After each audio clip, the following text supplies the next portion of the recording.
Welcome back, ladies and gentlemen, to Central African Gold's channel on the forefront of a commodities renaissance. Joining us is the Executive Chair, Stephen Barley. Welcome back, sir. Good morning, Kyle. How are you today? Oh, living the dream as always, and yourself, sir. Same, always the same. That's what I love to hear. So we got a lot to dive into. You guys have had an incredibly large amount of updates surrounding your three major projects and a lot of other stuff going on in the Congo there. Do you want to kind of expand on that along with 2022 guidance and just kind of what's going on with the politics over there? I would enjoy doing that. If you're going to do business in the Congo, and we're totally DRC centric, you have to be able to, using the common word for today, pivot where needed. So in our business strategy, we are undergoing a change, which has been enforced by the change in the political environment in the DRC. When we initially started, we had multiple joint ventures and earlier stage copper cobalt projects, which is our focus, energy metals. And we were quite successful in proceeding with exploration. With the changing of prices for cobalt and copper, they declined rather rapidly. We were then forced to stop exploration because exploration just wasn't of interest to people who were financing projects. So we turned our focus to more advanced projects, primarily working with the state-owned mining company for the DRC, which is called Gécamines. Gécamines had three projects that were advanced, one of which had a feasibility study completed on it. And we have been working on becoming partners on those projects with Gécamines. And we were proceeding quite well. And then recently, the new DRC president, Mr. Tshisekedi, decided that he was going to review all major licenses and concession grants that happened in the DRC before he became president. That necessarily caught all of the state-owned mining companies' projects, including the three that we were interested in. I would note that we do have the capability of being successful in getting at the table in these discussions. As for example, the Zanakoto Gold project that we got involved with, we signed up for, and then decided to not proceed with based on some due diligence issues that we came across, was a 3 million ounce project drilled out. So it was an advanced stage project. So with the advanced stage projects being on hold, and it's an indefinite hold, it may be 3 months, it may be 6 months, but we can't sit around and wait for the politics to catch up with business.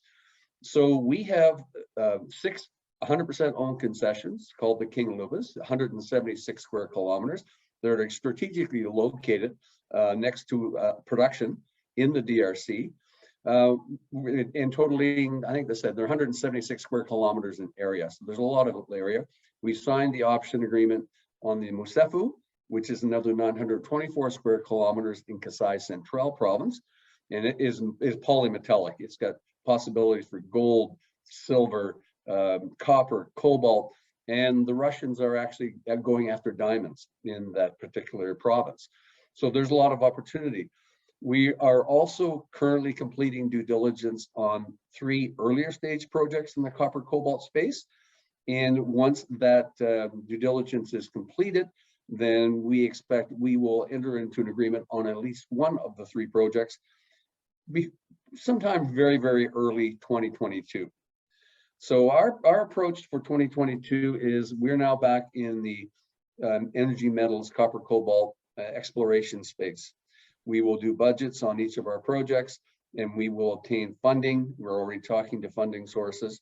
We'll obtain funding to proceed with exploration. So typical soil samples, some geophysics, trenching, pitting, and drilling in order to define resources. Each of these 3 projects, the newer projects that we're looking at, already have identified resources on them, and we're looking at proving those up and expanding it. So that will be our approach through 2022, early stage. That may change, assuming that the government completes their review of all projects. We expect we should be successful in obtaining at least one of the more advanced projects. As I mentioned, I believe one of them has a feasibility study, so it's ready to go into production. And these are larger projects in the Congo with the state-owned mining company as our partner. Yeah, so I mean, those property sizes are massive, and it's kind of interesting too, because basically, if you can get some of those political stuff out of the way next year, I mean, that's just kind of a cherry on top of the cake to the exploration of these properties already, right? But more intriguingly, I noticed that you're probably one of the few companies that are posting stuff about the carbon credit side, and I noticed that Central African Gold advances its carbon credit plan with a strong business case for implementing an industrial solar power plant. You kind of want to expand on that as well? Certainly. Carbon credits, quite honestly, I didn't know what it was myself until 4 months ago, and one of our directors suggested that we should look at it, which we did. We retained a African carbon credit specialist called Ecometrics out of South Africa to help us. Also a group called Energous Ventures, which is a clean tech venture fund out of Montreal, to work with us on identifying, was there an opportunity here? How did the whole carbon credit system work? How does that intermesh with the ESG, the environmental social governance point system as well? So it became very apparent to us that carbon credits by themselves are not enough to justify the business case. They are not charging the appropriate rate. Some countries like Canada may mandate a rate of $20 or $30 per ton of carbon credit or carbon reduction. In the DRC, it's a much lower level. It's not that much of a prevalent social issue at this point in time. It will become so. So you need to have a business case that actually supports a carbon credit program. We went through, there are 10 different types of activities that would qualify for carbon credits in the Congo. We went through all 10 of those and we narrowed it down to industrial size solar power, and industrial size being 10 to 15 megawatts fit within the carbon credit program. And then we narrowed it down even further, and there's a lot of processing power, a lot of processing facilities in the DRC that is dependent on diesel gensets, either fully or partially dependent. And the reason for that is in the Congo, the Congolese power company with the acronym SNEL, S-N-E-L, is inadequate. They cannot produce enough power. There's constant brownouts, blackouts, and there's a lot of the country that does not have electrical power at all. And as you know, minerals don't necessarily form in the middle of a city downtown. They can be found anywhere. So if you have a remote location, you're going to have to find an alternative source of power. And the easiest has always been diesel gensets.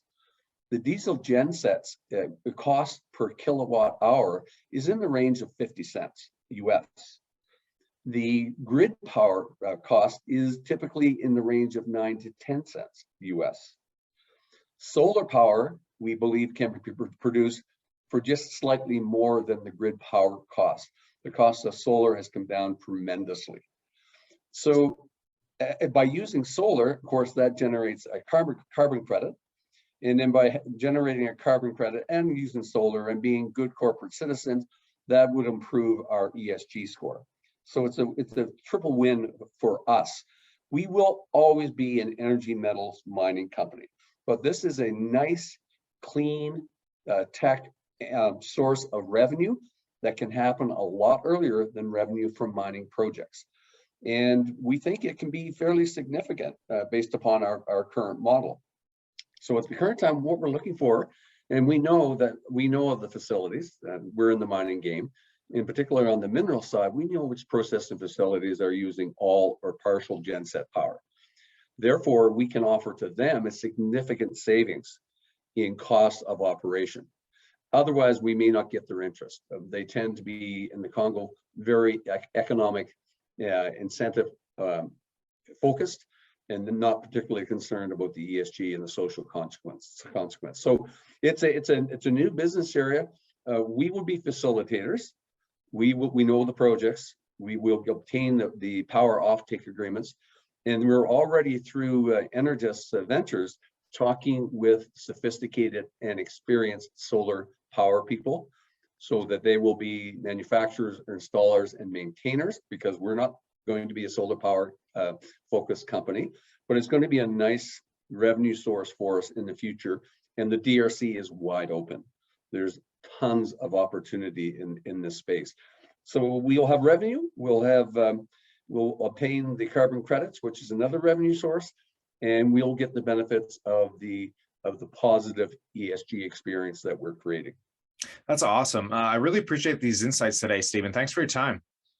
Appreciate it, Kyle. Always, I look forward to talking to you again.